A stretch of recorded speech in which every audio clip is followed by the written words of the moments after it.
ሰላም ቤተሰብ፣ አዲስ ማመን የሚከብድ ነገር ነው መነግራችሁ። በጣም ነው ማዝነው ይሄን ስነግራችሁ። የሀይሚና የቡርኬ ጉዳይ መለኛውና ሚፍታ ነገሮቹን ለማስተካከል ሞክረው ነበር። ነገር ግን የሆነ እውነት ላይ ደርሰዋል ማለት ነው። ቡርኬ ከልጅቷ ጋር እንዳደረ ለመለኛውም ለሚፍታም አምኗል ማለት ነው። ማደሩን አምኗል። ነገር ግን ልጁ ያኔ ነው የኔ አይደለም የሚለው ላይ ብቻ ነው ማመን የቀረው ማለት ነው። ስለዚህ ነገሮች በጣም ካቀሙ በላይኛ አሁን ቡርኬ ምንድነው ለምንድነው ፊት የምትሰጣት ለምንድነው እንደዚህ የምታረገው ለምንድነው ምናምን እንለዋለን። በቃ እሱ ልጅቷ ማስረጃ አላት። ገባችሁ? ለዛ ነው። እንዲሁም ደግሞ የእሷ ቤተሰቦች እሱን በጣም እያስጨነቁት ነው። ወንድሞቿ ምናምን እያስፈራሩት ነው። ምክንያቱም እህታችን ላይ ተጫውተ እህታችን ላይ ቀልደት እኛ የሰው መሳቂያ ሆነን እሷ እርጉዞና እንደዚህ እያየን እንዴት ብለው እህቶቹ የእሷ ወንድሞች እያስፈራሩት ስለሆነ እሱ ፍርሃት ውስጥ ስላለ ነው። እና እኛ አልተረዳነውም። ለምንድን ነው ለሀይሚ ፊት የምትሰጠ? ለምንድን ነው ለሀይሚ ፊት የምትነሳት? ለምንድን ነው ለእሷ እንደዚህ የምታደርገው? ምናምን ብለን በጣም ብዙ እየተናገርነው ነው። ነገር ግን ሚፍታና ዛሬ ጠዋት ሚፍታና መለኛው አናግረውት ነበር። ያው እሁድ አይደል ዛሬ እና ያው የሆነውን ነገር ለመለኛውም ለሚፍታህም ነግሮታል። አሁን ያለው ሂደት ሀይሚን ማረጋጋት ብቻ ነው። ልጅቷ እስክትወልድ ድረስ ሀይሚን ማረጋጋት ግድ ይለናል። ምክንያቱም ልጁ የእሱ ሊሆን ይችላል ብዬ አስባለሁ። ምክንያቱም ከደረሰኝ መረጃ አንጻር 75% የእሱ ነው ብዬ አምናለሁ። ምክንያቱም አንደኛ እንደሰማሁት ከሆነ ልጅቷ የእሱ ፍቅረኛው ነበረች። የአንድ ቀን ግንኙነት ብቻ ሳይሆን ከሀይሚ በፊት ፍቅረኛው ነበረች። ከዛ በኋላ ደግሞ ከተራራቁ ከረጅም ጊዜ በኋላ ኦልሞስት ከአመት ከተለያዩ ኦልሞስት አሁን 2 አመት ግን ከልጅቷ ጋር የተገናኘው ግን አመት ከ8 ወር ከተለያዩ አመት ከ8 ወር ሲሆን ሀይሚና ቡርኬ የሆነ ጊዜ ይጋጫሉ ቤት ውስጥ። ቪዲዮ ግን አልሰሩም ማለት ነው። የዛኔ ቪዲዮ አልሰሩም። ከዛ ቡርኬ ይናደድና ወደ ቡታጀራ ይሄዳል። ልጅቷን አግኝቷታል።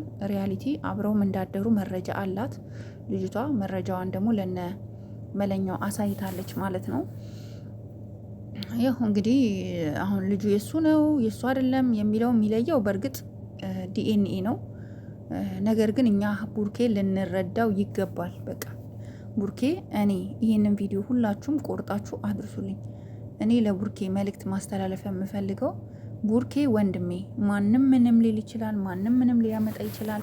አንተ ግን ምንም በቃ በተፈጠረብክ ነገር ሳትደናገጥ ምንም ሳትጨነቅ ወደ ራስክ ተመልሰ ወደ መልካም ነገርክ ተመልሰ ማድረግ የሚጠበቅብህ ከአንተ ምን መሰለክ፣ በቃ እስክትወልድ ድረስ ከሀይሚ ጋር ሀይሚ ማሳመን አለብክ።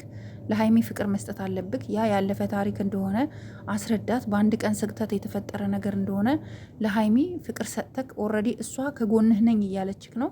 አንተ ደግሞ እሷ ከጎንህ ነኝ ስትልክ ደንግጠቅ ተደናግጠቅ። አይኖ የልጅቷ ወንድሞች በጣም እያስፈራሩ እንደሆነ ከአንተ አልፎ እሙሽዬ ላይ ሁሉ እየዛቱ እንደሆነ ምናምን መረጃ ደርሶናል። ግን ምንም አያመጡም። አንተ ለሚመለከተው አካል በምትኖርበት ከተማ እዛው ለፖሊስ ሪፖርት ማድረግ ትችላለህ። ወንድሞች የእሷ ወንድሞች ሰብሰብ ብለው ሄደው እሙሽዬን ሁሉ እንዳስጨነቋት ቡርኬ አንቺ ጋ ነው ያለው ቤት ውስጥ ነው ምናምን እያሉ በር እየመቱ ምናምን ይሄ ሁሉ መረጃ ደርሶኛል። አንተ ይሄንን ሪፖርት አርግ። ግን ከሀይሚ ጎን ሆነ ከሀይሚ ልትጋፈጥልክ ነው። ከአንተ ሀይሚ ትሻላለች። ሀይሚ እኮ ሴት ናት። ገባ? ልጁ ቢያንስ እስኪወለድ ድረስ ከሀይሚ ጋር ሆነ ከተወለደ በኋላ ዲኤንኤ ተመርምሮ ልጁ ያንተ ከሆነ በቃ ቃል ግባላት እና ይሄ ነገር ይዘጋ። ምክንያቱም እስከ ቤተሰብ ደረጃ እየሄደ ነው። ራስክን ነው የምትጎዳው። ገባ? ሀይሚንንም ጭምር ነው እየጎዳ ያለው። ስለዚህ ይሄ ነገር እንዳይሆን ይሄን ብታረግ እንደኔ መልካም ነው እላለሁ ወንድም አለም። እና እስኪ ምክንያቱም ብዙ ኦዲየንሶች በአንተ እየተበሳጩብክ ስለሆነ ነው። እኔ ደግሞ ይህን ስሰማ በጣም ነው ማለት ጭንቀት ውስጥ እንዳለክ ብዙ ልጆች በውስጥ በሰራሁት ቪዲዮ ሀኒ እንደዛ እኮ አይደለም ቡርኬ ከባድ ጭንቀት ውስጥ ነው ያለው እና ልንረዳው ይገባል። ከዚህ ጭንቀት ውስጥ የሚወጣበትን ምክንያት ፈልጉ አሉ። ያው እኔ መለኛው ጋር ስደውል ያለው ሪያሊቲ ይሄ ነው። ቡርኬ እውነታውን ብቻውን መጋፈጥ ነው የሚፈልገው። ግን ብቻውን በመጋፈጥ ማሸነፍ ስለሌለ ሀይሚ ከጎነት ትሁን። ሀይሚን አታመናጭቃት። ለሀይሚ ፍቅር ስጥ። ወደ አዲስ አበባ ተመለስ። በቃ እስክትወልድ ድረስ አንተ ወደ ቡታጀራ ተመልሰ እንዳትሄድ ወደ አዲስ አበባ ሄድ። ልጅቷ ትውለድ። ልጁ ዲኤንኤ ይመረመራል። በቃ ጨርሰናል። ይሄን ማድረግ ያለብህ እንጂ በዚህ ደረጃ ራስክን እስክታጣ ራስክን እስክትጎዳ ቤተሰቦች እስኪጨነቁ መሄድ የለብክም። በጣም ይቅርታ፣ እኔ በጣም ስለተናደድኩብክ ነው ትላንት ያን የተናገርኩትና በጣም ይቅርታ። ይሄ ነው ያለው እውነታ። ሁላችሁም ቡርኬን የምትሳደቡ ቡርኬን አታ ከምታረጉ ሰዎች ቆም ብላችሁ አስቡ። ቡርኬ ያለበት ጭንቀት ከባድ ጭንቀት ውስጥ ነው ያለውና በጣም ነው ያዘንኩት። አይዞክ ወንድሜ፣ ያጋጥማል። ይሄም ቀን ያልፋል። በቃ ይሄም ቀን ያልፋል።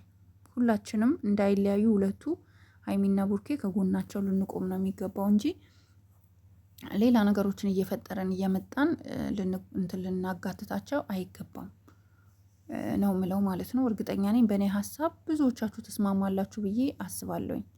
ምክንያቱም በቃ ሁለቱ እንዳይለያዩ የምናደርግበትን ነገር መፈለግ ነው ያለብን። በቃ ቡርኬ ከባድ ጭንቀት ውስጥ ነው ያለው። ቡርኬ ዲፐርሽን ውስጥ ነው ያለው። ቡርኬ በጣም ውስጡ ጥሩ አይደለም። ስለዚህ የሆነ ነገር ቢሆን ነገ ሁላችንም ነው የምንቆጨው። ስለዚህ ይቅር ብለን ሁሉንም ነገር ሀይሚም ከጎኑ እንዳትለይ፣ ምንም ቢያደርግ አይዞክ ልትዩ ይገባል። እኔ ውዴት፣ አንቺ ጀግና ሴት ነሽ። ጋይስ ላይክ፣ ሼር፣ ሰብስክራይብ አድርጉ። ወዳችኋለሁ። በሌላ ቪዲዮ እስከማገኛችሁ ሰላም አሉልኝ። መልካም እሑድ፣ መልካም ዕለተ ሰንበት ይሁንላችሁ። ባይ ባይ።